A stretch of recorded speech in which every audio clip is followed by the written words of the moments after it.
Esteban Ocon, the 111th winner in Formula 1, has an impressive resume. 324 points, 2 podiums, an impressive win in Hungary, fighting off 4-time world champion Sebastian Vettel for the best part of 69 laps, although he's never had a front row start.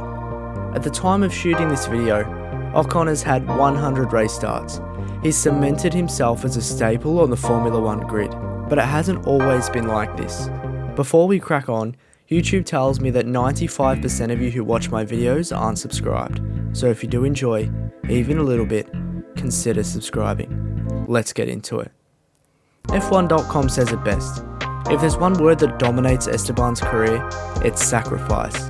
Esteban's life in a motorhome shaped the drive we see today, winning GP3 in 2015 and beating a certain future F1 world champion in the European F3 Championship in 2013 to become champion himself. Although his career is stacked with highlights, his biggest would have been the Thursday of the 2022 Australian Grand Prix.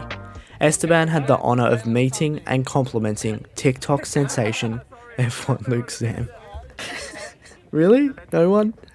Well, he's had some impressive highlights and impressive results prior to his first F1 drive. Impressive enough that it gave him a drive at Manor in 2016.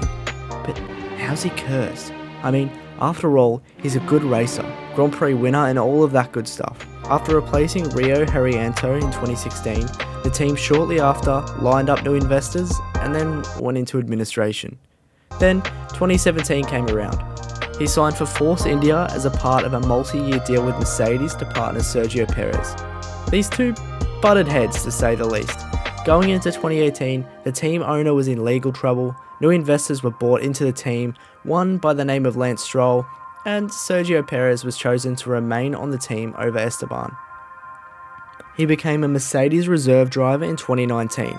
Ocon was very vocal about his time as a reserve driver, saying he learns a lot, but at one point he found himself crying in his car, most notably when a test he was meant to be driving in got postponed by 6 months. Then he signed for a historic team, a team that had been on the grid since 1977. They took a break between 86 and 01, but surely there was no way Renault was going to get rebranded. Now, he's kept his seat for good reason, and he has a good teammate.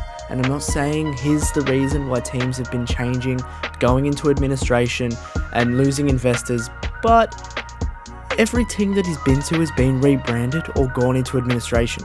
It's strange. I know I'm clinching at straws here, but it was just too ironic for me to ignore. Maybe Otmar Safnauer will get into trouble with the law, or I don't know, I doubt it. Let's see if Alpine is to meet the same fate. All thanks to Esteban. Well, I'm joking, of course. Don't forget to subscribe.